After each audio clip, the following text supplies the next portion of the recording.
the sticky part is you probably already have a business if you are if money is changing hands. And so then you're just stuck because legally you can't have volunteers in a for-profit entity. And some people are operating a certain way, knowing that it may not necessarily be 100% legal. Property tax assessors threatening to pull the property tax from churches in the entire county, any church that was allowing someone to use their building. I hate to again, poke the bear, but most homeschool or hybrid microschool teachers generally don't qualify to be paid as independent contractors. If you're curious about what is trending in Christian education, you've come to the right place. Hi, I'm Delina Wallace, homeschool mom, microschool leader, and education missionary. And this is Wise and Otherwise, where we are sharing real stories from the front lines of a growing movement in Christian education. Stories of pastors, parents, and everyday believers stepping up in new ways to shape the next generation. From microschools to school boards, we'll explore how the church can lead in education again, creatively, affordably, and in true partnership with families. If you've ever wondered what role you can play, I hope these conversations help you find your next step. It is wise for the church to get involved in leading education. Otherwise, who will? Come on, Christians, let's lead the way and redeem education for the glory of God. Hello and welcome to another episode of Wise and Otherwise. I'm very happy to introduce my two speakers this evening, my guests. I have Allison Weide, and she is here from Kansas. She is a new startup school founder, and she is joining us with a conversation with Becky Abrams from Nonprofit Ed Solutions. Thank you both for being here. Yeah, we're excited to be here. All right, Becky, I will let Allison just kind of tell us a little bit about her journey and where she's at in the process before we give you the floor, because you are what I would consider the expert here for nonprofit startups. And I know as many of our listeners who are school founders are probably in this place where they're considering if they're launching a homeschool co-op, or they may be launching a microschool or a hybrid school or a church-based learning center, any and all of the above, maybe a tutoring center. You know, there's just so many names and so many variations of what's out there. But if you're considering whether you should start as a nonprofit or a for-profit, then this is the conversation for you. So Becky, thanks for being here. Allison, will you tell us where you're at in the process and what it looks like for you?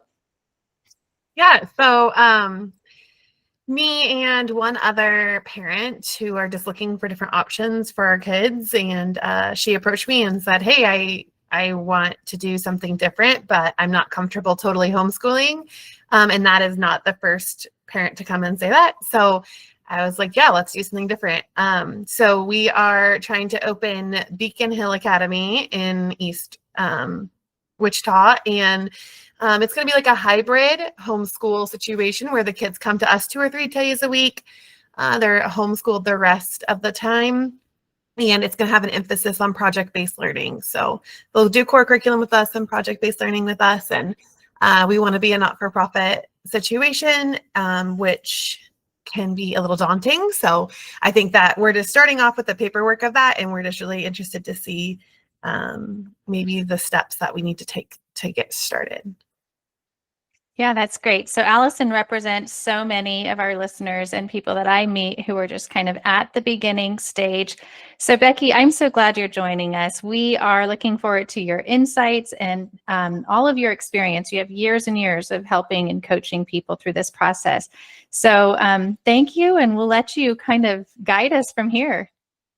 Okay, awesome. Well, yes, thank you for letting me be here, and I'm excited for the opportunity to share, like you said, some of my experience. And I think I always like to start out with sharing that I was just like all of you that are listening, and like you, Allison, just a mom, a homeschool mom that, you know, had a need. My kids we were homeschooling, and we needed something that we couldn't find. So we started it, and I had done lots of ministry. My dad was a pastor, and so I did lots of church ministry, but I'd never really run a business before. And so I have learned all of this firsthand. I was blessed to be mentored by Carol Top, the homeschool CPA. Some of you may have visited her website. So I was mentored by her for a couple years, but other than that, have been blessed to learn a lot as I go. And so I always try to share that to encourage those of you, just starting out, that you don't have to be a business executive or know all of these terms and get everything figured out, to just dive in and learn it along the way. So I do like to share a little bit about my story. I know I shared a tiny bit, but I did start homeschooling in 2014. My boys were kind of late elementary, middle school ages, and I had remarried and had a baby and then had another baby. And I was working so that my older boys could be in private school. And, when you have more babies, and by that time, there was no way that I was working. I tried, and I ended up bringing all my kids home and staying home. And that was the beginning of our homeschool journey. And it was very, very hard. And I almost quit, and, God knew and sent the right people to keep me from just throwing in the towel. So that was 2014, but we could not find, it was kind of before at least in our area and most areas, it was before the charter schools and homeschooling, there was a little bit of a boom around 2020. So prior to that, even in our area, we had not had charter schools start up. So there wasn't a lot of opportunity to connect or to find resources or help. So I started a co-op in 2015 and started out just right out the gate as a nonprofit, because I found Carol Top's book and was like, that sounds like what I should do. And so I did that, and we had about 75 students the first year in 2015. And then Delina and Allison had shared prior to we started recording that they're both kind of having visions for doing additional things in addition to these co-ops. So same thing, had the same vision, and the co-op is still operational, but then in 2019, we expanded and added a 2-day hybrid program where kids are dropped off and it kind of looks and feels like a school day, but then parents homeschool on the off days, and they are legally homeschoolers. So both programs are still in operation, 2 campuses, and about 300 students across the two campuses and the 2 programs. So I'm not actively executive directoring anymore. I started consulting work in 2021, and I love the work that I do at Nonprofit Ed Solutions, helping people start and found and run these programs. So, okay, so that's my background. I want to move into kind of the goal for the podcast today was just to give an overview of these programs, and then talk somewhat about the business models, whether it's nonprofit or LLCs, and weigh the differences, and then a little bit about how to start up a program, which these are very basic overviews, but it does give you an idea of where these things go, and then some resources and help, and maybe we'll have some time for questions. So first off, I just like to start right out the gate with telling you guys how amazing you are. I have this little picture that says, an entrepreneur is someone who jumps off a cliff and just builds the plane on the way down. And that is very much what you guys are all doing. That's what I've been doing for years. And, so you don't have to have it all pulled together, but you have to be brave enough to jump off the cliff. And I just want to encourage you that takes a lot of, it takes a lot of moxie. It takes a lot of guts to be able to do that, and faith. And so I always want to pat you guys on the back for the hard work that you do. My favorite quote in this regard is from Carol Top, the homeschool CPA I mentioned, who was my mentor. And she says, you can be simple or you can be legal. And it kind of sets the tone for the conversation, because a lot of times we want simple and legal. And that doesn't mean that legal has to be really, really, really complicated, but it's usually not real simple. And I just want to set the tone right out the gate that being legal, like in a lot of other situations, it can get a little bit more complicated than simple. So if you are simple, We'll talk about small groups because there is a little bit of grace if your group is really small. So we'll talk about that. But the first question that sometimes people who are wanting to start a business will ask me, or wanting to start a program, is ask me, do I have to start a business? And they'll just say, well, I'm starting a ministry. I'm starting this program for kids. Like I don't want to run a business. I don't want to run an LLC. I'm not trying to make any money. I don't need a business. I just want to run this little program. So the sticky part is you probably already have a business if money is changing hands. And it's called a sole proprietorship. If you're, conducting any type of program where you're taking money and paying for field trips or maybe paying for insurance or things like that, well, then you have a business. And if you have plans to do those things, then you're going to be running a business whether you intend to or not. So if you want legal protection, you want to limit your own personal liability and limit the liability of the people even in the group so that they're not held accountable too, you would definitely want to form a legal business like a nonprofit. And we'll talk a little bit about maybe an LLC as well, just to limit your own liability and legal protection. And then you're not the one paying taxes, it all ends up on your own personal tax returns too. So I do have one caveat that talks about small groups. If there's a small group or maybe a club where there really isn't money changing hands and people are paying for their own activities directly, and you're not trying to rent a building, you don't need a bank account, things like that, those can sometimes fall under the category of a tiny group.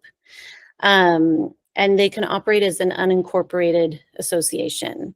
So if that represents something that you're wanting to do, or maybe you want to stay small, you don't feel like you need to do all these business steps, then you might try to find ways to avoid money needing to change hands and needing to rent space and those things that kind of drive you to need to have a business. So Carol Topp has a series called Tiny Groups. It's a 3-part podcast that you can search, or I can send the link to, that talks about exactly what to do if you're setting up a tiny group. So interesting. okay. Is that limited to a certain specific size? Like, is there a number of students that you're serving to qualify? Not really. You would want to consider, how much risk you're allowing to come just upon yourself as the organizer and upon the other people that are participating. Because if you're running some type of play group or drama club or like a sports club or something, and it's one thing if you have 15 kids or 30 kids, your liability doesn't feel as risky. But if you have like a sports club of 200 kids, and maybe you're just all meeting up and there's not money changing hands and things like that, but you might want insurance for that. Yeah. Because when something gets bigger, there just is more liability, and it's worth considering what that might look like. That makes sense. Okay, should I keep going? Okay. So I want to talk about for-profits versus nonprofits. A lot of people, so you've got the nonprofit. For-profit entities are generally an LLC or maybe an S Corp, C Corp, things like that. So it's a good question to be asking before you start forming your organization, because it's a pain to switch. It's not as much of a pain to switch from a nonprofit to a for-profit, but that is very, very rare. But it's kind of a pain to switch from a for-profit to a nonprofit, because the IRS, you were paying taxes when you had your for-profit. And then a few years later down the road, you go, oh, well, we probably should be a nonprofit. We have this grant opportunity. We have, such and such need for volunteers, and we want to be a nonprofit. And the IRS goes, but hey, you were paying us taxes and now you don't want to. And they get a little bit more involved in that situation. So it's important to consider as much as you can up front. So the pros and cons in a for-profit Obviously, if you make a profit, it's yours because you own the business. You pay taxes on your for-profit, but it is your business, and any surplus that's left at the end of the year belongs to you. So in a nonprofit, if there is profit at the end of the year, it stays with the organization. So a nonprofit can turn a profit, but it doesn't go home with you, the founder. It doesn't go home with the executive director. It stays with the organization. It can be reinvested. It can be used to grow the program. It can be used to pay the director, typically. So it doesn't mean that you can't get paid, but you also don't get to set, you're not the one that sets your salary. The board does that. So the profit and where that ends up and who pays taxes on it, those are two big pros and cons. The control is a big consideration that people will consider in a for-profit. If it's your business and you own it, then you're in control. You make the final decisions, and ultimately you're fully responsible because you're in control and it's your business. So in a nonprofit is operated by a board, and it needs to be at least 3 unconflicted people. So it can't be your mom, your sister, and your dad. It would need to be 3 unconflicted board participants. And then the board ultimately works together to make the decisions of the organization.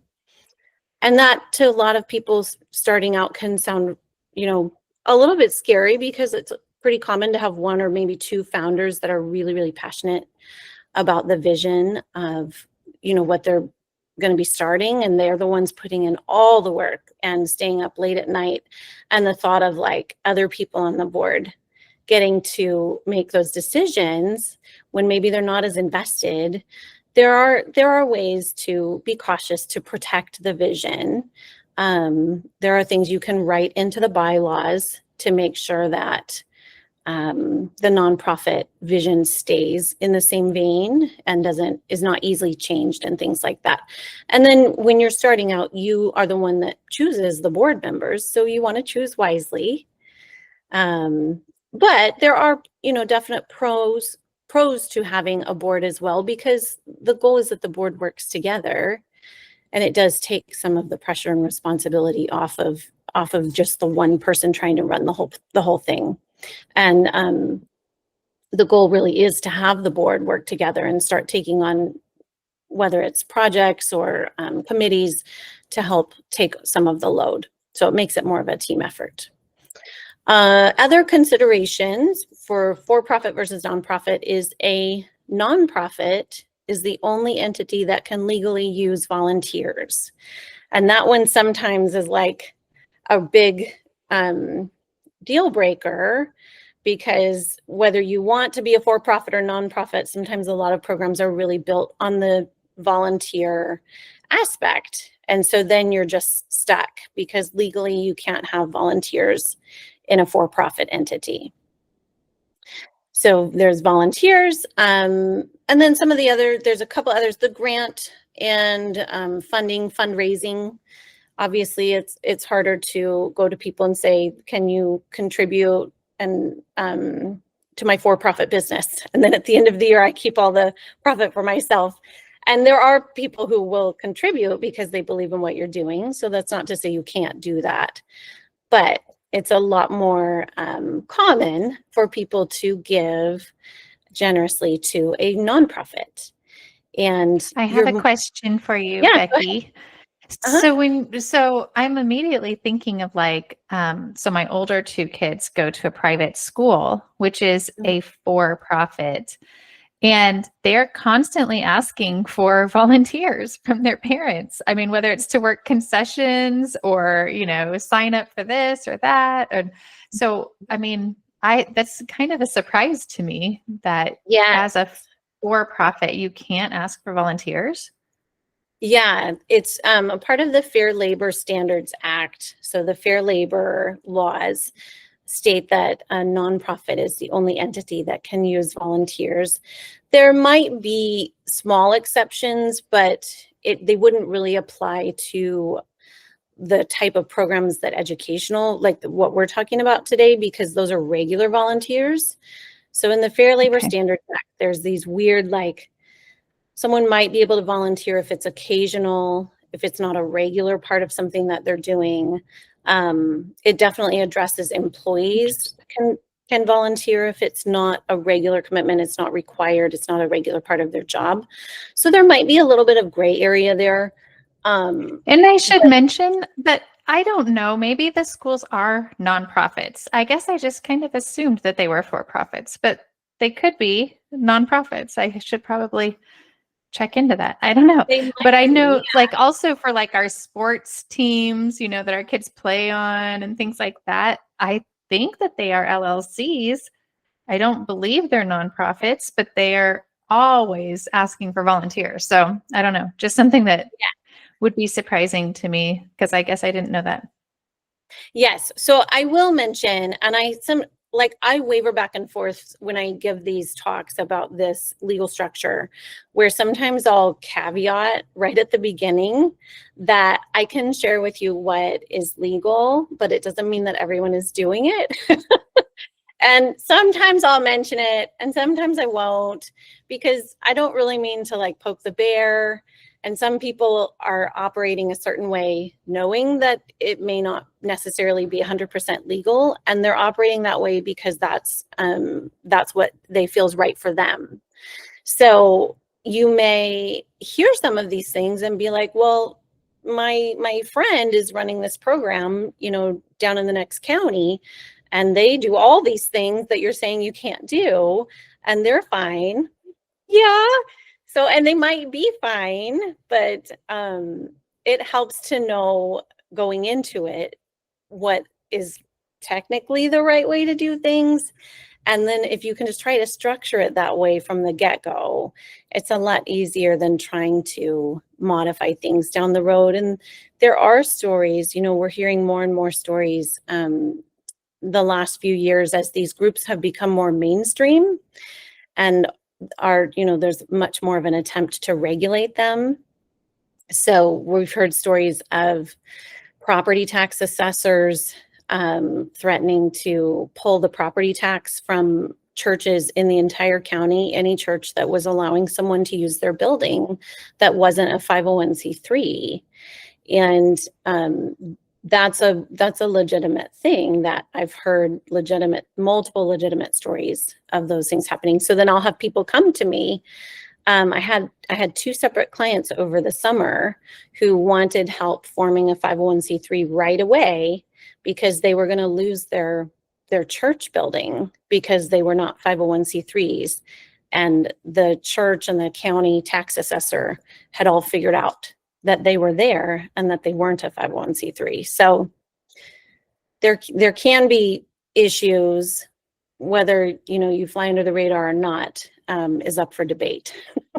Sure. Yeah, that makes sense. I'm sure I'll hear a lot of surprising information, and I definitely don't want to throw anyone under the bus. No. I'm just curious. I'm like, really? Yeah. It would surprise me if that school that you're referencing is a for-profit, and like a lot of times booster clubs and things like that, they're all some form of like social clubs, 501c7s. But you never know. So yeah. Okay. So we'll we talked a little bit about no, it's good, but it sparks good questions because you're not the only one. There's a lot of questions like that go around. So there's a little bit about the for-profit versus the nonprofit. In my personal opinion, running the types of programs that we do, unless you're running like a personal tutoring business, you could run that pretty easily as an LLC. But if you're going to run an educational program where you want to do, it's very common to want to do fundraising and to apply for grants and to use a church building or to use a library. And to do all those things, you need to be a nonprofit, and usually you need to be a 501c3. And I think I get to that in my notes talking about the difference, but I might touch on that just since I mentioned it. Being a nonprofit is something that you form in your state. So it doesn't touch the IRS. If you form a nonprofit in your state, the IRS still sees you as a for-profit business until you apply to be a 501c3 or A C7 is a social club, but most educational programs qualify to be a C3. And you want to be a C3 if you qualify, because C3 is the only ones that can take tax deductible donations. So when people want to, at the end of the year, they need that write-off for their personal taxes or their business tax, and they want to make that tax deductible donation, the only entity that can give them that tax deduction is the 501c3. So there's 2 steps in that process. You have to be the nonprofit in your state and then the 501c3. Okay, let me get my notes in front of me. So say you're going to start a nonprofit, because that's kind of what we're here to talk about. The overview of how you do that, and this is very, very simplified. I'll give you some resources that go more in depth, but the first thing you would do, obviously, you start with a mission. So you clearly define your purpose, your clientele, your vision, your programming, and that's generally where people are starting anyways. You have an idea, you have something you can see a need for, something that you want to start. So you get clearly define your mission. If you can write a mission statement or a vision statement, that's really ideal, because whenever you're getting off track, you just come back to that vision statement and ask yourself, is this a part of the vision? Because if it's not, we're not going to bother with it right now, because you can't do everything at one time. So you got to start with a clear mission and vision for what you're doing. The second part of forming that nonprofit is to assemble a board. And like I said, your board needs to be 3 or more unrelated, unconflicted members. So if you're going to start a program where a handful of the people are going to be paid in some capacity, when you get paid by the organization, that is a conflict of interest. So you would need to consider that if the director's going to get paid and 2 of the teachers are going to get paid, they can't all form the board, because all 3 of them have a conflict of interest. It would be ideal to not have anybody with a conflict of interest, but you definitely want to minimize them at the least. So you form that board. And then the third step is bylaws, creating the bylaws. And some of these things kind of come together simultaneously, but I have a bylaw template that I'm always happy to share. And Jolene and I were talking about maybe at some point doing like a bylaw workshop or things like that in the future. I help people kind of form their bylaws using a template pretty regularly as well. The bylaws define how your board operates and kind of the core values and structure of your organization. So it defines like how often the board's going to meet, what are the board positions, what's the requirement for participation in the program, conflict of interest statements, statement of faith. If that's important to your program, you would put a statement of faith in there, some things like that. So the bylaws are important, and those are part of the legal formation. And then the last step would be the incorporation in your state. And that's usually done through the Secretary of State's website.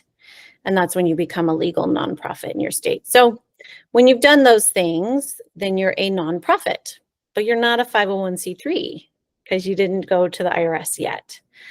So there are, some people are like, well, can we just be a nonprofit? Do we have to be a 501c3? You could be a nonprofit, but then your nonprofit would need to file business income tax returns with the IRS, and you would pay corporate income tax on any surplus at the end of the year. And then you're still not qualified for grants. You still don't meet that property tax exemption for the church. There's still a lot of it's not just the nonprofit they want that 501c3. So once you've done the incorporation, then you could go to the IRS and apply for the 501c3 using the 1023 form. And the IRS has 2 different, I think it was maybe 10 years ago, they came out with a 1023 EZ. And the EZ form, as it states, is easier. It's not as much of a beast. The 1023 full form is a beast. So if you make or you are planning to estimating that you'll make more than $50,000 in a year for your over your first 3 years. So your first 3 years, it'd be a total combined 150,000. Then you would need to use the long form, the 1023 long form. And there are a couple other situations. Go ahead, Delina. Becky, is that also a service that you offer if people are going through that process of filing their 1023? Can you walk them through that? Thanks again for listening to this episode of Wise and Otherwise. We'd like to ask you to take a minute and please rate and review our podcast so that others can learn more about us, and just to continue to show your support for this work that we're doing. It would mean so much. So please, if you're on Spotify or Apple or YouTube, take a minute and give us a good review. I do. Yeah. Yeah. There's a handful of resources that I'll mention too, because you can, a lot of us starting these programs, we're pretty scrappy. So we like to figure out how to do things ourselves if we can. And I love to refer people to resources where you can do that. But it's important. These are legal steps, and sometimes they can be really, really hard to undo if you do it wrong. So just taking your best stab in the dark is maybe not the best approach. Sometimes I'll do that and I'll take a stab in the dark and just figure if I did it wrong, then I'll learn and I'll go back and fix it. But like I spoke with a founder recently who she did the 1023 EZ form. And there's one, it's very short and it's deceivingly short, but there's one page where it talks about being a private foundation, and you're supposed to just like leave that box unchecked and then go to the next page. But it feels weird because like you go to this page, you don't check anything, you go to the next page. And some people are like, I should probably check that box because it's on the page. It's the only box. And so they'll check the box. And that was what she had done. And it took them a few years to figure out that they had been operating as a private foundation, and filing IRS paperwork as a foundation is very complex. And then switching from a foundation to a nonprofit to a public charity nonprofit is complicated. So there are resources that can help make sure that, that's probably one of the biggest to watch for. But then, yes, I do actually offer a service where I help walk people through that process. And I will look at, if they already have bylaws written, I look at those, and I help people. Sometimes I'll help them from start to finish, depending on where they're at in the process. And then the long form, if you do if the group you are planning to run, if it looks like you're going to end up generating a fair amount of income at the beginning, then you need to use the long form. And I don't recommend someone trying to do that one on their own. It's very, very long, and there's a lot of questions where you have to know what to put. So yes, so I also help with that one as well. And there's a few more resources that I'll share. Let me get to my resources notes here. So Carol Topp has a book, and I still refer to hers, and I think I should get my head together and write some of my own, but hers are so good.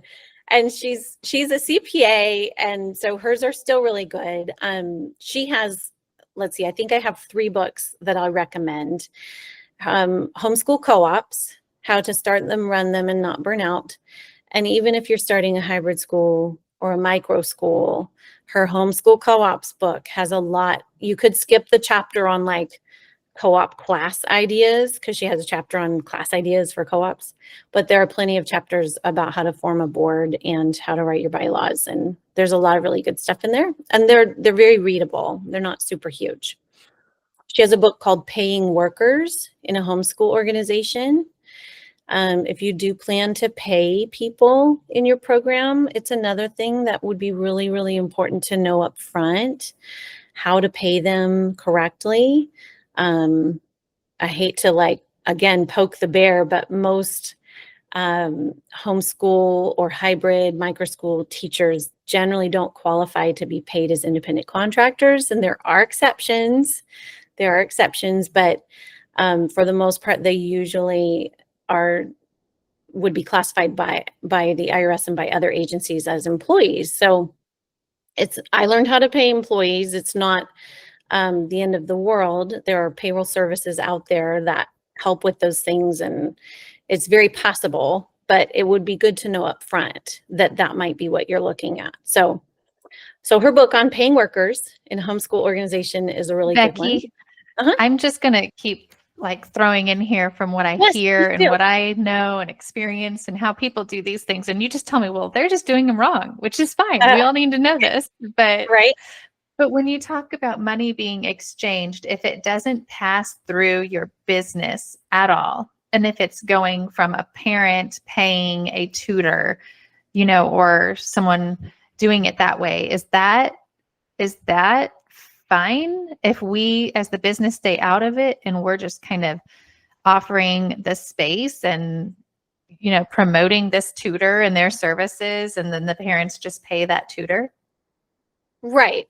That it can get messy. You're right, like there are quite a few groups that I'm personally aware of that operate that way, but you have to think through some of the nuanced things of like the tutor would need to know that she are not, that they don't work for your group and that they don't work for the church. And they need to know that they are expected to, and not that you're going to hold them accountable, but like that they are supposed to operate as a business owner and that people are going to pay them directly as a business owner. But then if you, the more that you form like this group, it's kind of, Carol calls it a vendor hall, where you have all these vendors, and then maybe your organization is the one that's hosting all the vendors, and the vendors maybe pay you a supply fee, or maybe they don't, but maybe you have like a handbook where you expect them to abide by certain standards and policies because, you know, you've got parents coming to you and you're telling them that these people are good people, that they're going to teach such and such things, they're going to abide by the statement of faith, that you've done a background check on them, that you've, you know, vetted them. Well, the more that you control the situation, well, then you look like an employer and it gets really sticky. So if you're going to have the parents pay them directly, you have to find a way to stay out of it. But then if a parent has a complaint about something that happened or said, was said or was done in that teacher's class, they're not really supposed to come to you because you don't manage that person. They're a business owner. They're an independent business owner. They need to go to the independent business owner and get up with them. But then if you're like representing them because they are part of your vendor hall, it gets really messy. So sure. Okay. I can see that. Yeah. So that's fine. Lots of things to think about. Yeah. Well, I want to leave plenty of time also for Allison to ask some questions at the end. So you go ahead and I'll try not to interrupt now. You just finish off your presentation because I know you've got so much information. No, that's good. I have a few more resources that I want to share. And I know, Delina, maybe this is a good time. I have all of this information in slide format. And so if anybody is listening, if you're like scrambling to try to take notes, I'm happy to just email you the slides in like a PDF format so that you can have these thoughts and resources on hand. So I think Delina will give some more information about how to do that. Yes, we'll definitely include the link to your email, to my email, and then just probably even some future opportunities. So yeah, thanks for sharing that. Yeah. So there's some more books. Carol Topp has the IRS and Your Homeschool Organization, a guide for treasurers. That one's a good one. And then there's a few webinars that are, let's see, I have a couple of them on my website, nonprofitedsolutions.com. There's a nonprofit board training, because sometimes, you know, like Allison had shared, it feels like a lot when you're diving in and you're also trying to create a program. You're creating these two separate things. You're creating a nonprofit and a 501c3, but you're also like creating a program and trying to come up with a curriculum and a program schedule and marketing and branding and all the things that happen all at the same time. So I had recorded with Carol Topp. I was honored to record a nonprofit board training with her a couple years ago. And it is 2 parts. Ideally, it's something that you watch with your board members. And if nobody's been on a nonprofit board before, it's kind of like a crash course of how does this work. So that one's a good resource. I have a webinar on how to start a hybrid on my website too. And I do go over some of the same things that we talked about today, but I also go over things like parent handbooks and logistics and things like that you have to think about. And I have a whole bunch of forms like in packages on my website, things that I have created over the years, things like handbooks and employee documentation and stuff like that people can reference as well. Other resources would be the foundation group. They have a website, and then on YouTube, it's called the 501c3 University. So the foundation group's 501c3 University.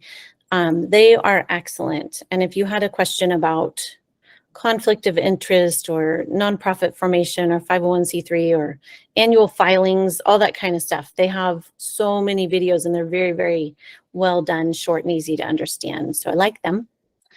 Some other good ones. Yes, Every Kid has a lot of legal resources on their page. And I haven't interacted with them too much in the last year or so, but initially part of the Yes Every Kid goal was to help founders navigate the like zoning and daycare licensing and all those other wonky things that you don't even realize you need to know about. Yes, Every Kid has a legal team that can help you navigate. You know, are you supposed to be licensed as a daycare? Does your state consider you a school? And it looks different in every state. And sometimes people will reach out to me and be like, well, and then does my county require me to be zoned as a school or a day? I'm like, I don't know. I live in Oregon.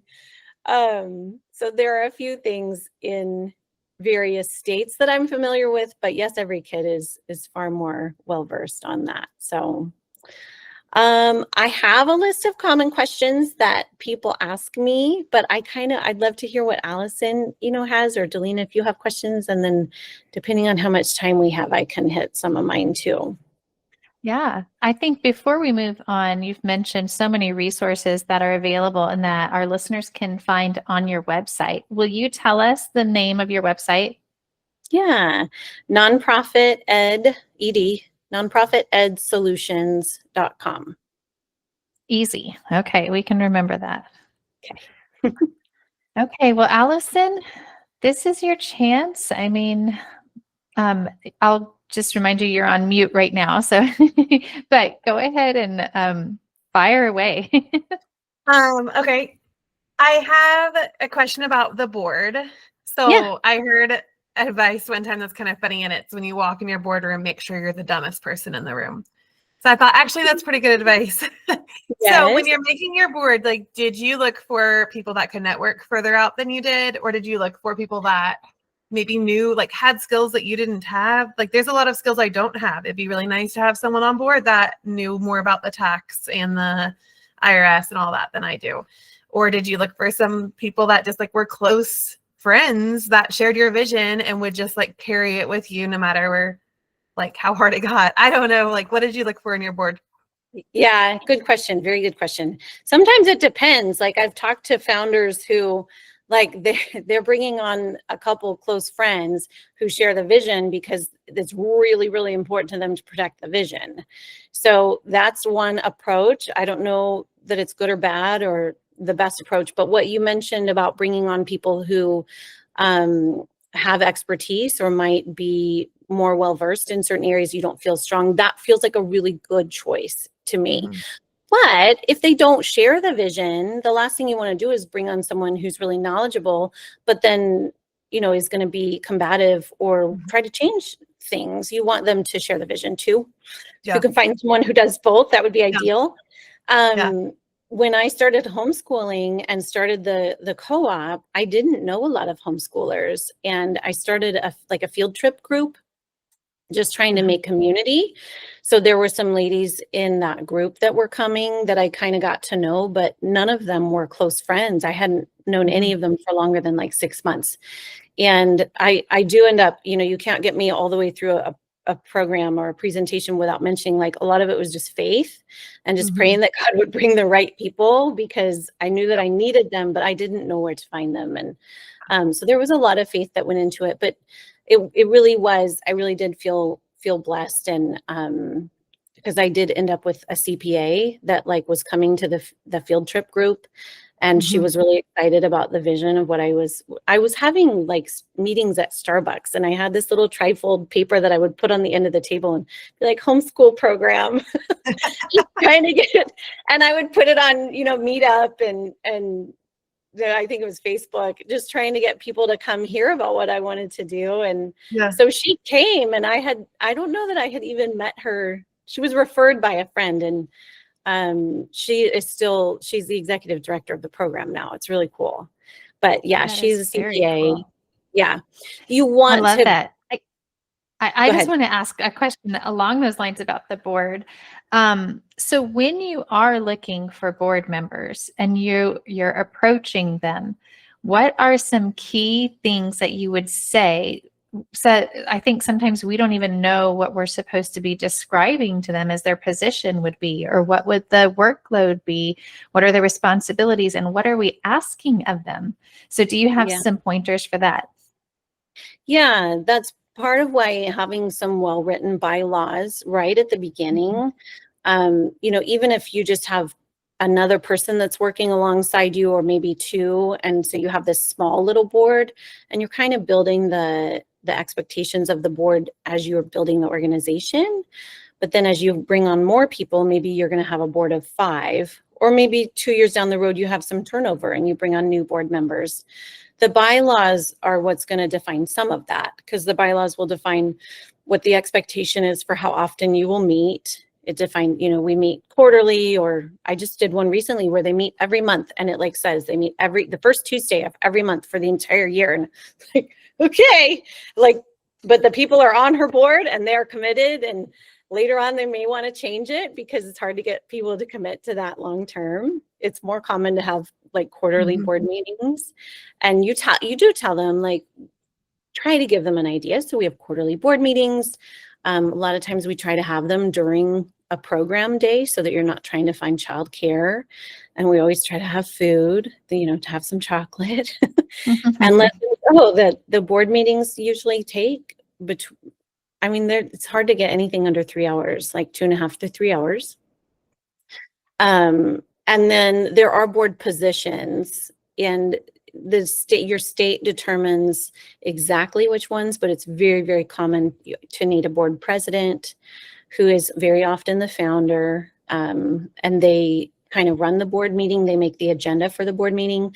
And then it's very common, like, you need a treasurer. They're the ones that are accountable for the money. They may not be the bookkeeper, because you could have a separate bookkeeper, maybe a parent who knows how to do the bookkeeping, but the treasurer is the one that makes sure that there are regular reports being run, brings a financial report to the board meetings on a regular basis. So you need a president, a treasurer, and a secretary. And it's a legal requirement that you're documenting kind of the major high points, the action points that are happening during your board meeting. So you need a secretary to document those things, and to keep organized notes that are consistent and look the same each time that you meet. So the obvious requirements or responsibilities of a board member would be to attend the board meetings, to be invested. But in the long run, you want to try to find people that are invested in the organization, so that when they attend the board meetings, they have a say and they have an opinion. There are organizations where the board is required to fundraise. There are even, I've heard of some, not necessarily in the education field, but in others, where they're required to financially donate to the organization to demonstrate their commitment. So you don't have to have those things in place, but yeah, ideally you would want them to be committed and invested as well. Thank you. That was really informative. Okay, so thinking about if we can get under $50,000 in revenue in order to do the easier form. If people are donating like furniture, Is that going towards that $50,000? It is going towards that $50,000 in revenue. Not necessarily. Okay. It would depend on how it's logged in your bookkeeping, but not necessarily. It would be more monetary. Yeah, monetary donations. Okay. But it does include, some people are like, well, we took in 40,000 or we took in 65,000, but every penny was paid out. We paid instructors, we paid tuition, or we paid rent, we paid insurance. So it's everything that came in, even if it's all gone at the end of the year. Mm-hmm. Yeah. So that kind of leads into the next question I had is like, what does it mean to be a nonprofit? At the end of the year, do we need to be at a zero balance? No. Okay. No, you can turn a profit, and there are widely known nonprofits like Goodwill and Salvation Army that have the people that run them are millionaires. Like there's a lot of money left over. Mm-hmm. So I don't know. Is there a threshold? Like once you hit a certain threshold, the IRS is going to be like, or no? Okay. No. Mm-mm. As long as the money that you're making has to be in line with your vision. Mm-hmm. So if you become a 501c3 to serve and provide educational programs to the homeschool community, and then you go open a pizza parlor and a doggy daycare, and you make a whole bunch of money doing those things, those don't have anything to do with the mission that the IRS gave you tax exemption for. Yeah. So you have to stay within your mission. Yep. Okay, this is kind of weird situation, but just something that we are thinking of. Could it be like an incentive for a profit organization to let us rent from them as a nonprofit? Like, will they get a tax deductible, like any deduction for them for letting a nonprofit use their space? Potentially, if they were to rent to you for less than like market value, they could potentially try to frame that in their own paperwork and their own end of year taxes as a donation to your group. Yeah. Okay. That makes sense. That was sort of random, but we were looking into other places than churches just in case we wanted to find a different location. Okay, sorry. Can I keep going or do you want me to pause? I mean, I think it's great. I think we started a little bit late, so let's go another 10 minutes. How's that sound? Yeah, I don't have that many more, honestly. I just have a couple. Okay, paying employees is something that we've been thinking about. Obviously, if you want like quality instruction, quality teachers, you could probably find them by volunteers, but I don't think that you want to make these people volunteer and work for free when they're going to put in the hours that that they're going to put in. This isn't like a volunteer that's going to come and help. They're like heavy loading it. So when it comes to paying them, do you follow the same rules as like paying employees as far as minimum wage goes, or do you do you have to follow minimum wage? Yeah, that's a good question, because sometimes people will think, well, we're a nonprofit. Do all those same rules that apply to just straight up regular old businesses still apply to us, even though we're just a nonprofit? And, there is that mentality still of like, we're just a ministry. So can we just pay them because usually they're willing to, and that's the key part. Like they're more than happy to work for $20 a day, and they don't need to be paid for the prep time, and because they don't want to be.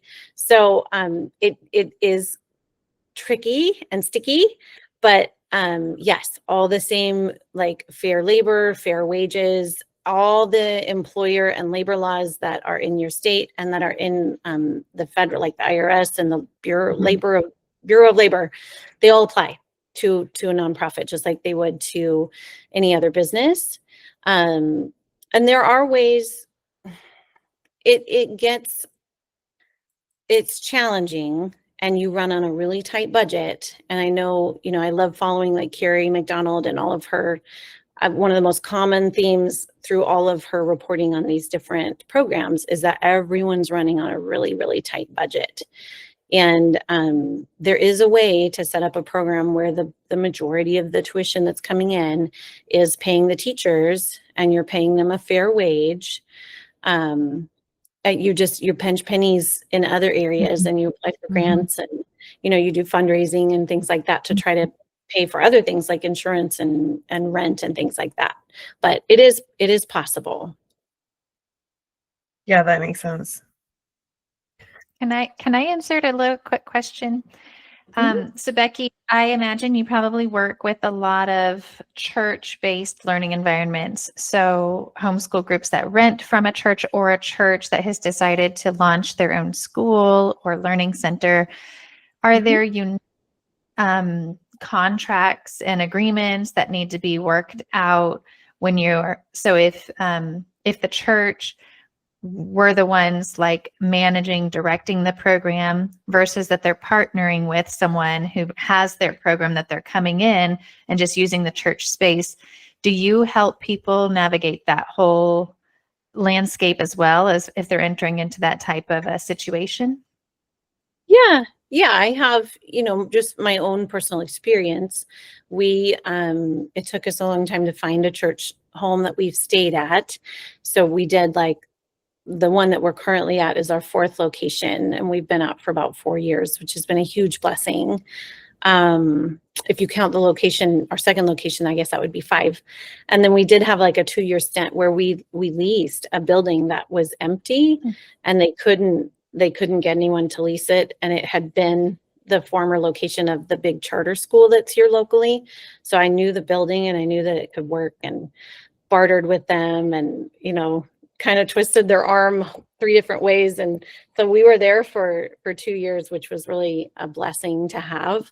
So I have some experience with kind of managing our own building too, but I have been able to share church facility rental agreements just that I have on hand with people so they can kind of get an idea of what that might look like, because sometimes the church doesn't have something in place, or what they have in place is more set up for one-time use, like maybe someone for a wedding or for a convention or an event.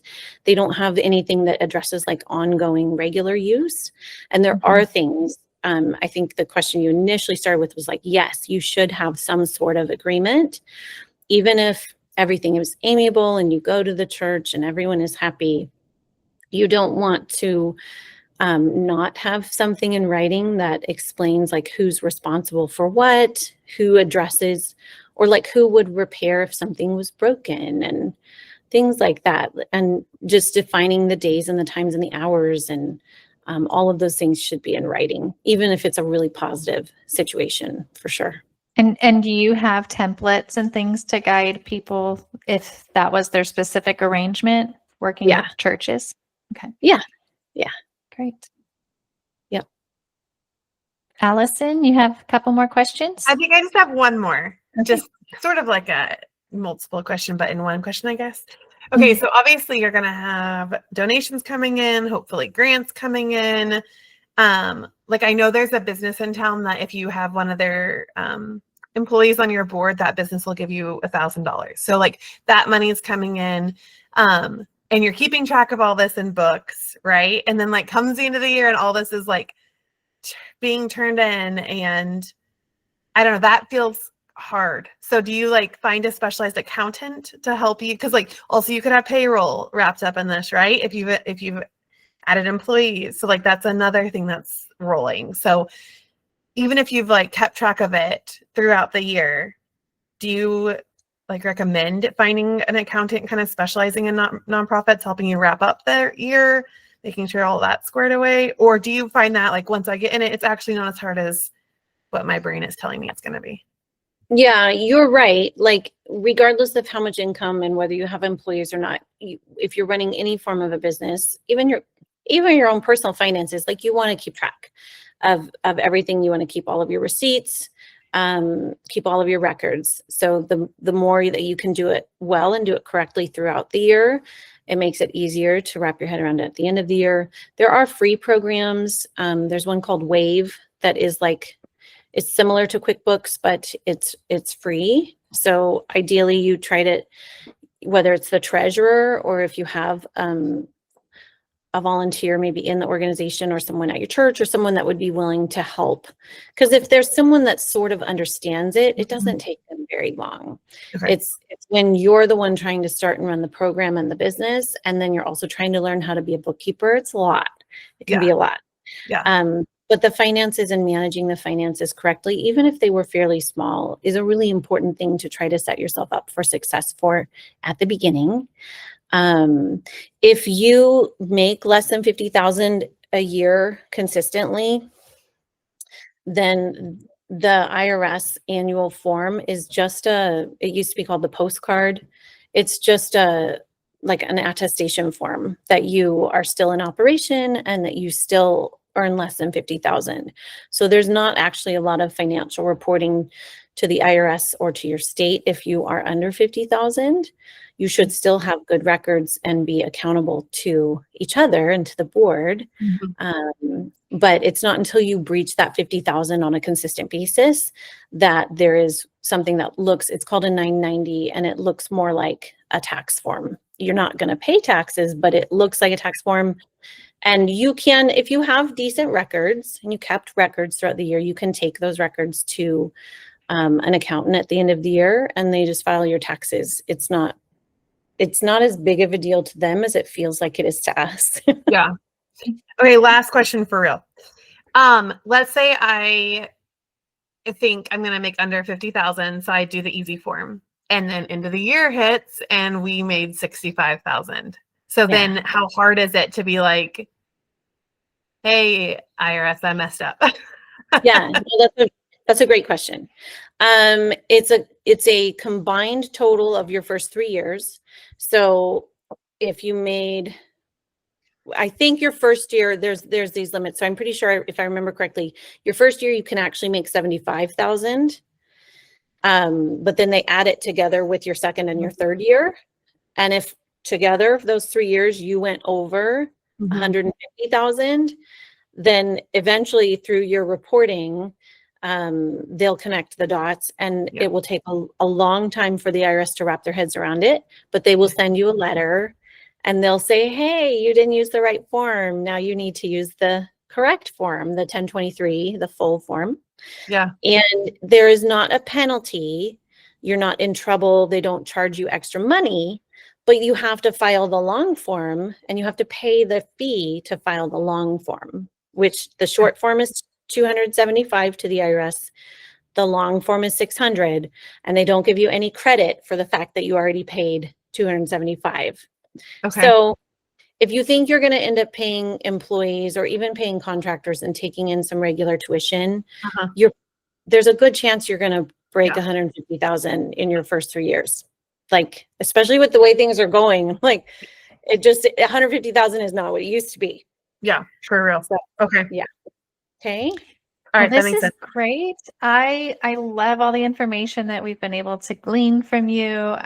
Thank you, Allison, for being on the call and just Thank you so much. Yeah, it's helpful. I feel like we're all learning from each other, and I just definitely do not know it all. So I love to partner and collaborate with people that I feel like I can point people who have questions to someone who is more knowledgeable than I am. So Becky, thank you for joining us today. We'll be linking some things in this episode in the notes, and that will include your email. And why don't you go ahead and tell us what your email is for our listeners? Yeah, sure. It's Becky, Becky, at nonprofitedsolutions.com. Perfect. Okay. All right. So if our listeners have questions and want to find you, they can go to your website, email you directly, and we hope to have some more sessions here. Maybe we'll broach the subject of the board members and finding those board members and those sorts of things. But I appreciate it. Thank you so much for joining, and we look forward to next time. Yeah, thank you.